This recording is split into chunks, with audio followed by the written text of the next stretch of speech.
The response to my most recent videos calling for a ceasefire in Gaza has been largely positive, but the negative responses that I've had have overwhelmingly focused on one thing, which is the hostages, by which I mean the Israeli hostages who were taken on the 7th of October by Hamas, and people calling for them to be released, calling for their well-being to be prioritised.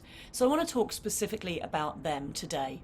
253 such hostages were taken on the 7th of October, and since then the IDF's brutal activities in Gaza have rescued 3 hostages and killed at least 3 others. 3 that we know about. The bodies have been identified, and there's even video footage of them waving white flags and trying to shout in Hebrew to protect their own safety, ultimately being unsuccessful. However, during the same time period, 114 hostages have been released, and they've been released following diplomatic efforts in return for a short ceasefire. And furthermore, Hamas have actually offered to release all of the hostages. They've asked in return for a 4.5-month ceasefire, the withdrawal of all IDF troops, and for negotiations to bring about a permanent end to hostilities during that 4.5 months.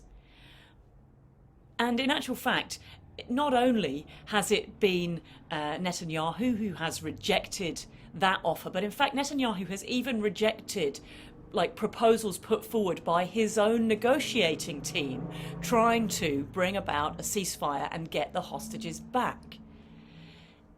Instead, what we've got is now this assault on Rafah, and what this means is that there are now no areas left in Gaza whatsoever that anybody is even pretending are safe areas.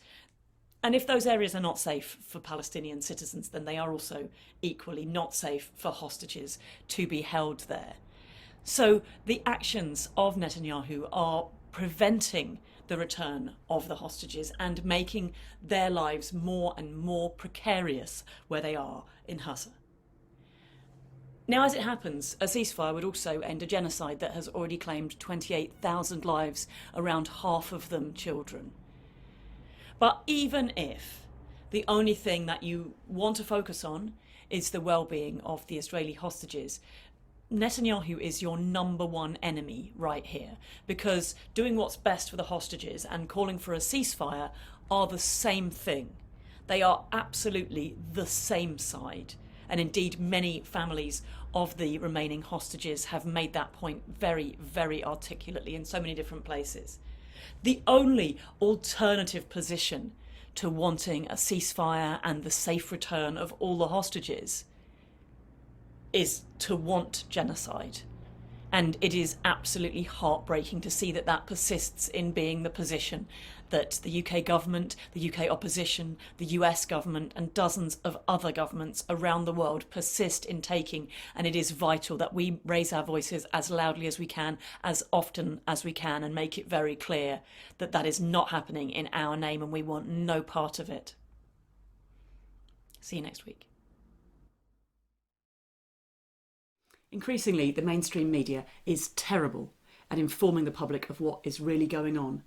I'm only able to make these videos because people are generous enough to sponsor me making them, and if you're able to be a part of that, I would hugely appreciate it. It can cost as little as $1 a month and you'll get loads of fun bonus content and lots of extras from me and my undying gratitude.